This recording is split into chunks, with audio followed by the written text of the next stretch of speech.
Hi everyone and welcome back to my channel. Today I am with my friend Nora, who is from Norway, and right now I'm at her house in Oslo. Yay! I'm in Norway to visit some family. Half my family are from Norway, and then I've also been lucky enough to spend some time with Nora and the Norwegian community over here, which has been amazing. So thank you so much for having me. You are very welcome. I've been looking forward to it for so long. Whilst I'm here, we thought we'd do some interviews. So Nora interviewed me, and that will be on her channel, which I will be linking in the description or up in the cards. Yes. And this video will be me interviewing Nora, just about her kind of thoughts on Lolita and her experiences, which are probably quite different to mine. To begin with, just introduce yourself, tell us like your name, your age and where you're from. So hello everyone, my name is Nora, eller Nora, like we say in Norwegian. I am 22 years old and I am from Norway, and I live in Oslo, the capital of Norway. What are you wearing today? Or what are we wearing? Today I am wearing SAKURA KUMYA in sacks, and I am wearing them high waist cut, and you're wearing the more low waist. And I've got a Baby the Star Shine Bright head bow that has like ties in the back, so it's not like a head bow or headband, it's more like a headdress style. And then I'm wearing an angelic pretty cutso and some AP wrist cuffs and some matching accessories to the SAKURA series. And then we have matching usakuyas as well, our children. We've kept calling them like our babies today. Or, yes. Oh, we must go get the children. We must now. get the children in before they catch a chill. Yeah, exactly. Love it. So how long have you worn Lolita, and what style do you usually wear? I actually have to think, how long has it been now? I started wearing it actively in early 2019, so that's 5 years now actually. So like just before COVID? Yes. So I started like January 2019 or even a little bit before, but I'd say around 5 years. And I started out wearing sweet, and I still have a lot of sweet. It's like my main style, but especially the last year I have tried to move my wardrobe towards old school, because I really love old school, and I have for a while. So I'm slowly changing my wardrobe to more old school. So those are my main styles, sweet and old school, or old school sweet. Yeah. Something like that. What is it about old school that you really love? Can you like explain it? I can try. I think it is like the materials that I love, that you can appreciate the different kinds of laces and fabrics, and I feel like a lot of old school pieces that I own are actually old, and even though they are like 20 years old or more, you can really see that the pieces are high quality, and people before me have taken good care of them, and it's kind of like an appreciation for the clothes and the fabrics. I think that's it. And I also got inspired by old GLBs. I think that's how I fell in love with it. I just thought it looked so gorgeous, and I liked how I felt. And you can also focus more on like individual pieces. I feel like of course you can do that in sweet as well, but I really like hats, for example, mini hats and stuff like that, and you can base the cord around like that one item, or if you have a really nice jacket or something like that, you can do something fun with your hair and let the clothes speak for themselves. Yeah, kind of like it's less like just how many accessories can I put on. it's more, less is more. Yeah. And you let the, yeah, I guess you let the clothes speak from themselves and compliment you or like something. There's maybe a bit more like thought behind the pieces that you choose, because like that's the main focus of the outfit. Exactly. What are your thoughts on being in a popular style? I'd say sweet and old school are both pretty popular. Yeah, I would say wearing sweet, which is definitely the most popular substyle. I would say it's easy to find inspiration and of course find pieces, like stuff to buy, because there are a lot more people selling and stuff like that, so it's very accessible, I would say, compared to maybe gothic and classic. If you are looking for very specific pieces and maybe the size doesn't fit you, maybe you have to wait 5 years until it shows up, and then the price will be like just something completely different, especially with gothic. I have some friends who are gothic, and that's like one thing I do not envy. It's like the prices. You kind of just have to accept that if you want something nice, you have to just pay up. And for old school, I would say it has, at least from what I can see, it has gotten pretty popular again, at least like the last couple of years. And I love that we have gotten more like indie brands or like independent creators on, for example, Instagram and stuff, like Wirehead, for example, and different brands that make handmade pieces.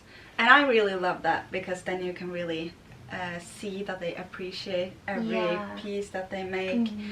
And someone even upcycles, uses old fabrics and stuff like that.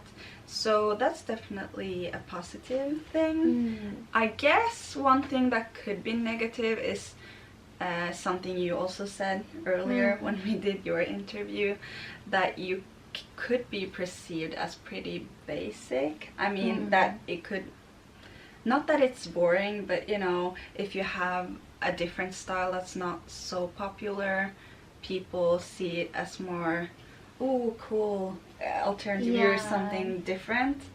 Or like you're just like following the trends. That's true, yeah. Next question is, what was your first main piece, and do you still own it? Okay, so I guess a skirt counts as a main piece. Yeah, for sure. So my first main piece in that case is, I think it's called Rococo Lace Drops by Baby the Star Shine Bright. It was a skirt in the lavender colorway, and that was the first piece I ever got, and I got it with a matching lavender bolero that I still own, but the skirt cute. I have sold many years ago, and I actually kind of, maybe not regret it, but I want the print again, because I think the print was so beautiful. But I would like it in a different colorway, and I think the reason I sold it was that I felt like the color of the print, or like the overall color, the lavender, was pretty faded. I feel like it was almost gray, and I didn't, and when I first noticed it, I was like, it just threw me off, and I was like, no, I don't want to wear it anymore, because I felt like it looked so gray. So I would like to own the print again, maybe in pink or something, because the print was really beautiful. So no, I did not own it, but the bolero I got with, I still own. Does your interest in Lolita influence your non-Lolita clothes, your home decor, your hobbies? Okay, so I actually thought about this question before, and I thought to myself, is it the fashion that has influenced my hobbies or style, or is it like the other way around? Is it like I've always loved cute home decor, lace, you know, my mom calls it grandma style, especially in home decor, you know, crochet, like tablecloths and lace curtains and porcelain, flowers, stuff like that. And then the love for that drew me to Lolita fashion because that has a lot of the things that I like. Yeah. So maybe it's, you know what I mean? Maybe it's the other way, that I have always loved things that are extra, or the attention to detail, and that's also what I loved about Lolita. Yeah. And I think for me that's the case because I've always loved those kind of things in home decor. I feel like when I discovered Lolita, I really found the style that was very me. Yeah. And suited like everything else, kind of. So for you it was more like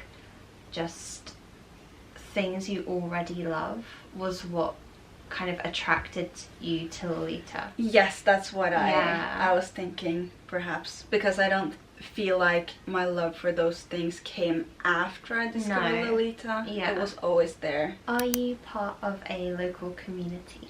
Yes, I am. I am a part of Oslo EGL, which is actually a group that we created. It's 3 years ago now. We have our 3rd anniversary this year, because we had a group for the whole Norway community, or the whole of Norway, but it was pretty dead. It had a lot of members that were not active. The admins were not active. Most people had never met the admins, and there were rarely any meets.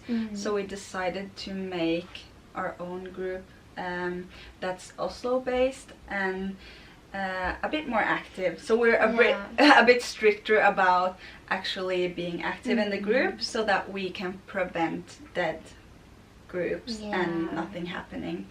And I think that has been a super positive thing for us in Oslo, because we've been super active, had lots of nice meets, and we're pretty close. I feel like everyone knows each other pretty well by now. So I'm super happy with our local community. You do seem like a really kind of close-knit group of friends, really. Yes, that's how I feel as well. That's how I like to think about us. Obviously, when I think about Norway, it's a big country, but it has quite a small population. So the fact to me that there's even like this Lolita community in Oslo kind of blows my mind.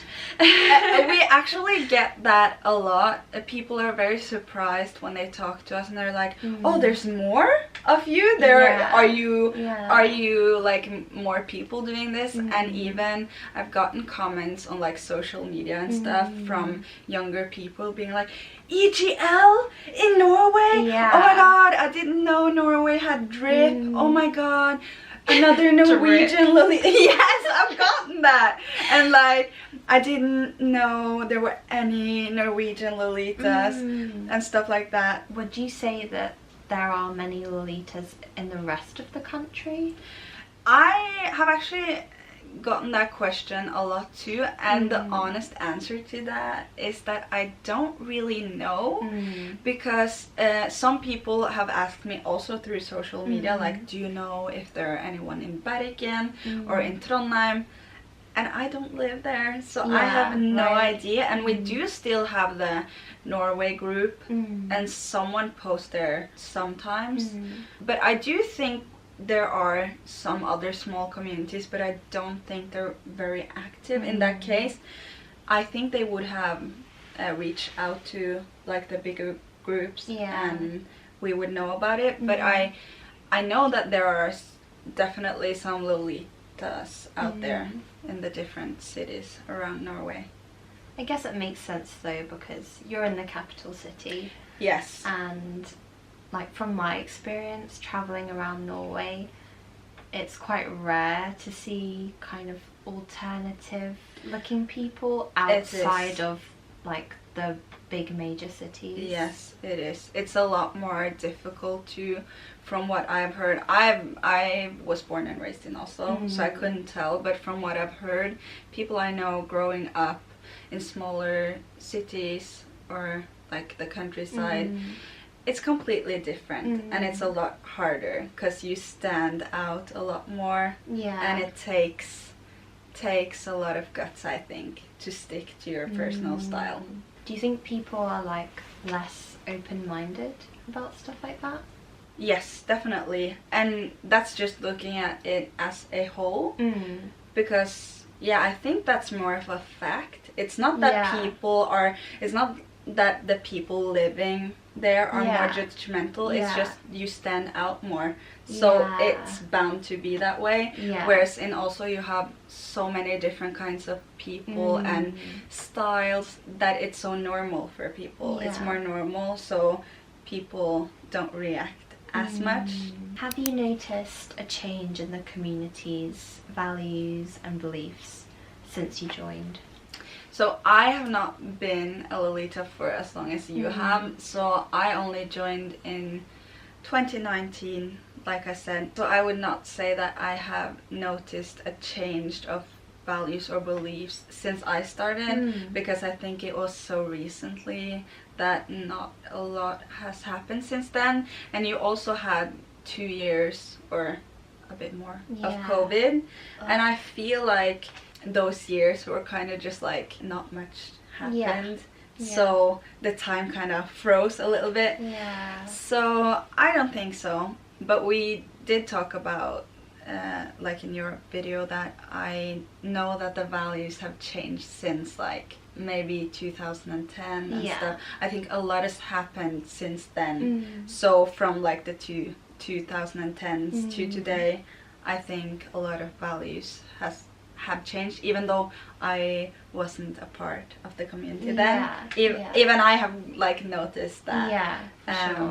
You have more resources now. There's a lot more information available today, and I think that's a part of it. I think with new people, of course, you always get a new perspective, and people like maybe wanting to be even more experimental, perhaps. That's maybe one thing, but I don't know if it's like a belief or value. I think you joined like at a good time.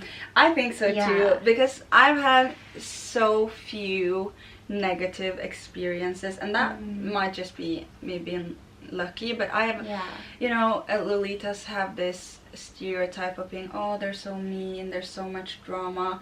And I don't want to invalidate anyone else's experience, because I'm sure they have that experience. But for me, I've never had like anything like that. I cannot relate at all. We have such a lovely community. I'm not very active in like online discords or like sites and stuff, because I didn't grow up with that, so I never got used to that. I'm only on Instagram, a little bit TikTok, and I do YouTube, so I've never felt like the hate or like the drama or like Lolitas are like these bullies and like on a high chair, elitist. No, I don't relate to that at all. What has been your favorite meetup or event that you've attended? Okay, I think I know. A couple of years ago now, a friend of mine celebrated her birthday, and she lives quite a long, maybe not a long drive from me, it is outside of Oslo, like almost 2 hours, but she had her birthday party, and it was a meetup, and the theme was like roses, and it was such a nice meet at her house, and she had printed out the menu. We had an afternoon tea. She had printed out the menu. It was so gorgeous, and she had made these gotten these handmade table like name cards in calligraphy. Is that what it's called? Calligraphy. It was so beautiful, and everything was so thought out, and we had like, she asked everyone beforehand, what kind of milk do you prefer, soy, oat, normal, how do you like your coffee, what tea, like beforehand. Everything was so nice, and she's Gothic, so those who have Gothic wore that, and I wore my creeping rose doll. Is that what it's called? I don't even know the name of my own dresses. Don't ask me, it's your dress. But no, it was it was really fun, and we have so many nice pictures from that meet. We did like the fun poses.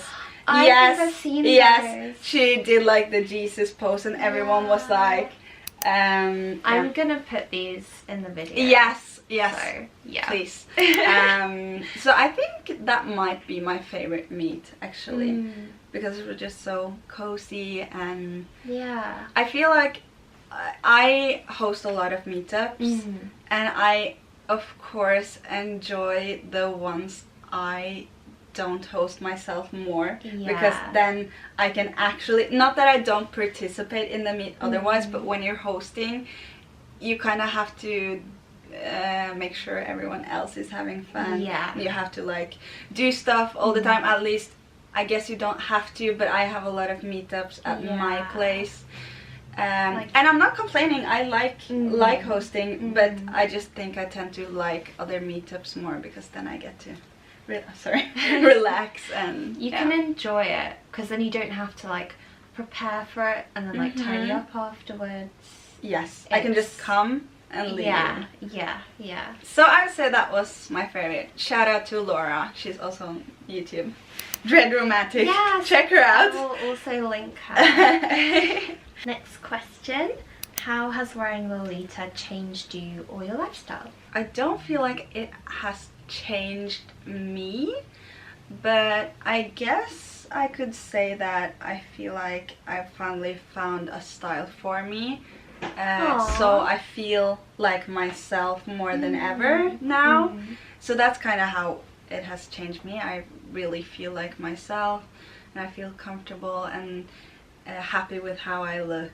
I feel cute, and yeah, so I'm very happy with that. I don't feel like it has changed my lifestyle all that much. I still, you know, at work I wear a uniform, so I tend to wear Lolita on my days off, and I like making content. I started like wanting to make content and you know, post pictures and stuff after wearing Lolita, because I feel like it's more fun to you spend so much time building your wardrobe and maybe fixing yourself, that it's more fun to show off your hard work, if you can say that way, and you're happy with it, so you also want to show it, I guess. And it's like nice to get comments, and like it's not like you want the attention, no, but it's like comments from other Lolitas, because they get it, they appreciate it. Yes, exactly. I started making a couple of YouTube videos and stuff now, and I think it's really fun, and that's like maybe not my lifestyle, but I wouldn't have done that if I wasn't wearing Lolita. So I think I've learned maybe like editing a little bit. I'm slowly learning, so it's not perfect, but it's a part of the experience. You learn as you go. I think that's important for me. Do you think Lolitas should behave in a certain way, or is it just clothes? No, I do not think Lolita should behave in a certain way, and we already like talked about this too. That I think it just strengthens the idea that it's like a costume, and that it's you're playing a role, you're playing a character. I mean, that would not be me, and I think that kind of defeats the point. The point is I'm going to be authentically myself, and if I have to play a part, I have to act like a certain way, then that goes against that. And I'm not playing a character, it's not a costume, this is just me, it's just my clothes, we just like the fashion. Period. I think we put this question in because I feel like it's something people talk about a lot, and I feel like it's just important to say, like, preface it's just clothes. Come on, guys. Definitely. I feel like it's almost a parody at this point, just like with the Misako video, most embarrassing behavior. It's just like a joke. Definitely. Don't take it seriously. It's not serious, okay? How important do you think being creative or being experimental in Lolita is? I don't know if this is unpopular opinion or not, or if most people agree, but I don't think it's important at all to be creative. I think as long as you're happy with what you're wearing and you feel like yourself, that is the whole point of the fashion. Yeah. And if you do not want to experiment, then you don't have to. You don't have to reinvent the wheel every time you just because you're into something alternative. I think if you want to do that, perfect. Do as you please, but I don't think it's important. It's not a must. If you want to buy a full set and you want to wear it exactly the same way, you can do that however many times you want. It's your clothes, your life. You choose. What's your favorite part of wearing Lolita? My favorite part, I would say the one thing, I don't know if it's the most important thing, but one thing is that it makes me feel beautiful, because I get to like do my makeup, do my hair, and I feel good. I feel like, yes, I said myself, but also I just feel pretty. And I think that's definitely one of my favorite things. I also have to mention that I have gotten so many of my close friends through this fashion, and so that's like a very important thing to me as well. I would not have met so many nice people if it weren't for the shared interest of this fashion. So that's one of my favorite things too. Do you find Lolita clothes uncomfortable or tiring to wear? Yes, so I think the answer depends on the circumstance. Like, for example, the weather, and of course what you are wearing. I think some of my pieces are a lot more comfortable than others. Some might be like tighter or hotter, more sweaty, stuff like that. I'm not a big head bow fan, so I have the one with ribbon ties now. I think that's so much better because I get a headache almost immediately. But not only head bows, I use a lot of hair pieces. I've recently started experimenting a little bit with wigs as well, but I think that can also make it more uncomfortable. And especially if I have like the full package, like false lashes and lots of stuff in my hair, and then the headdress or whatever, then you can get a little bit overstimulated or like a headache after a long day. You might really feel it. But then I have other stuff that's super comfortable that I could wear the whole day, no problem. So I think it just depends on what you wear and how hot it is, the weather, where you're going, what you're doing, stuff like that. Shoes can also be like, you have to find some good shoes. I've had to try some different ones before I found ones that are really comfortable. I love my baby's version of rocking horseshoes. They have the wooden sole, but it's a bit more narrow than rocking horseshoes. So even though it has a platform, they are super comfortable because the back of the shoe goes pretty high up, so it doesn't irritate the skin on the back of your ankle. So those are super comfortable, and I would like more. I have one pair, but I want more because they're so nice. I can show them to you actually, because we're in my room, so I'll just get them. Here they are, the one, maybe you know which ones I'm talking about. I think they're called like Victory something, I can't remember the name, but it's these ones. And you can see the you have a lot of support here, so you don't get blisters. That's different to like regular rocking horse. I feel like that really helps make it more comfortable, and you have lots of straps. So even though they are very narrow underneath, they're super comfortable. What is your favorite era of Lolita fashion? So I'm not that good with like the separation of different eras, like what year it was. Yeah. But I would say around like 2002, 2003, around that time. Yeah. I have a lot of wish list items and a lot of items that I own that I really love. I think the style around that time was really nice, but also a bit later, like 2005, 2006 has a lot of nice old school inspiration for me. Early 2000s Yeah. is my Was favorite. that around the time that Kamikaze Girls was filmed? Yes, I think Kamikaze Girls is from 2001. Yeah. Or the movie is from 2002, Yeah. I think. And that's the year I was born, actually. Oh my god. Wait, that's really weird to think about, isn't Yeah. it? Like how long Lolita's been going for, like your whole lifetime. It's like been in existence And that's evolving. Yes, and that's so fun with like I think my oldest piece is a skirt from Metamorphose. Yeah. And it's from 1998.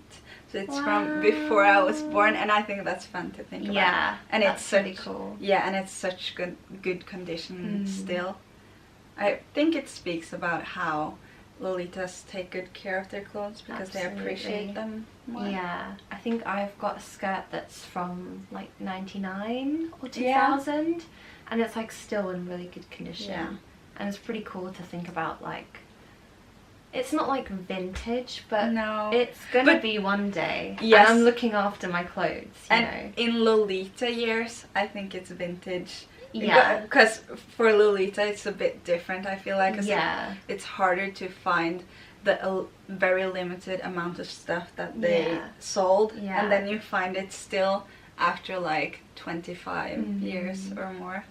It is really special. Yeah. What are your Lolita inspirations?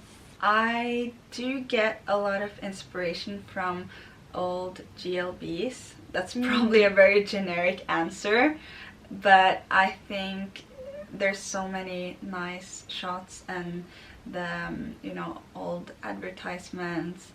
I just love so many of the cords and photos.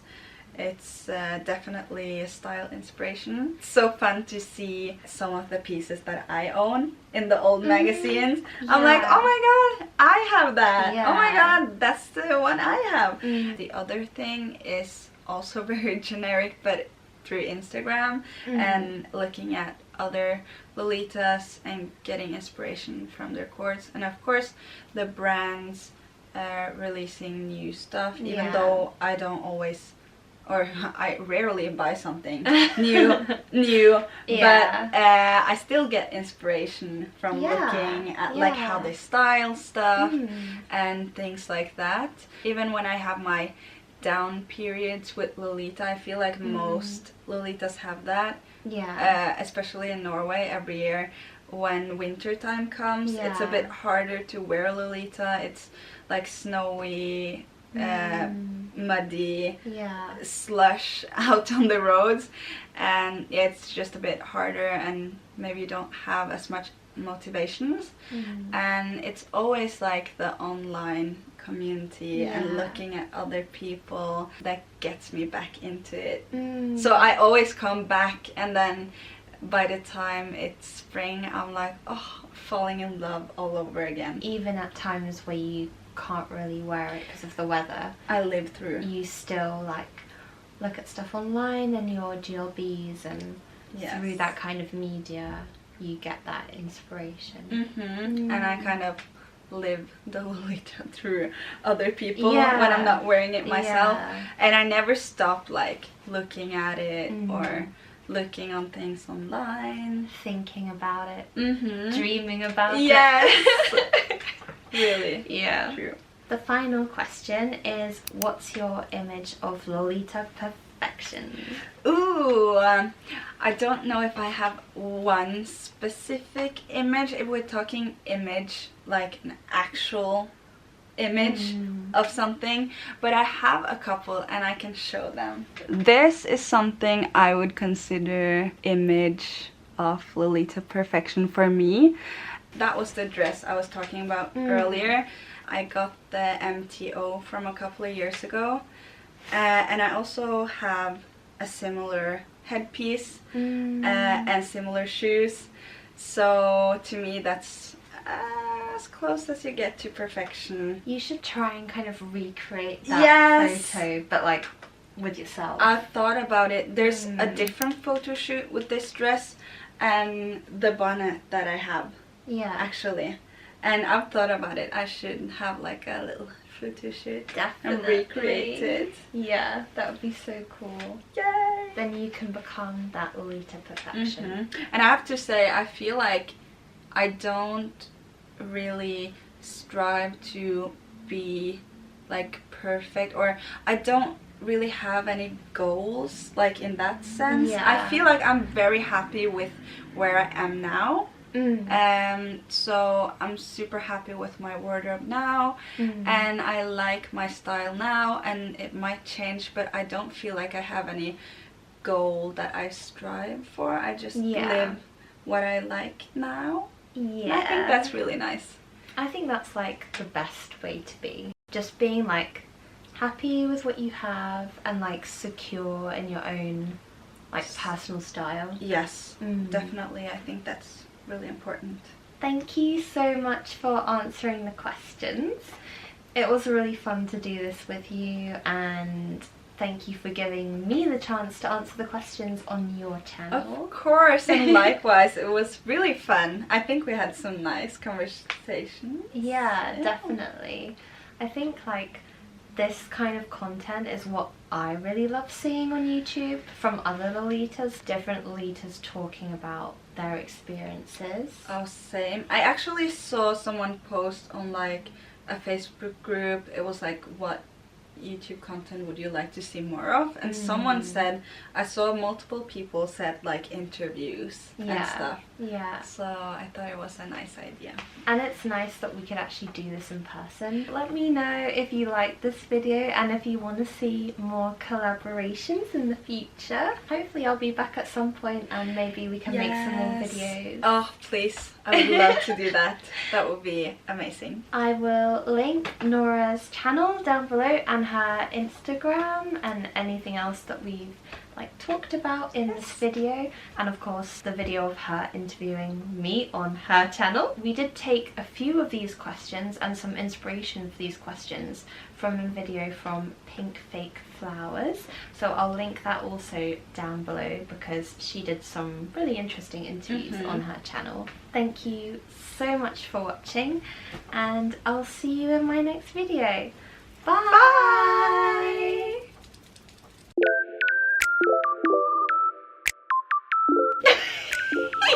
Nei, nå er vi jo så inntil. Nå er det ikke noe problem. Nei. Du må lage bloopers. Ja, det må jeg gjøre. Det tenkte jeg også. There's a lot. Å, herregud. If you like this video, give me a like. Gjør det også.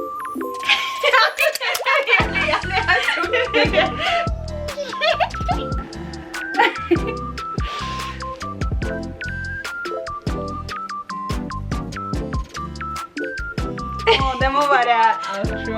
Ja. Så cute.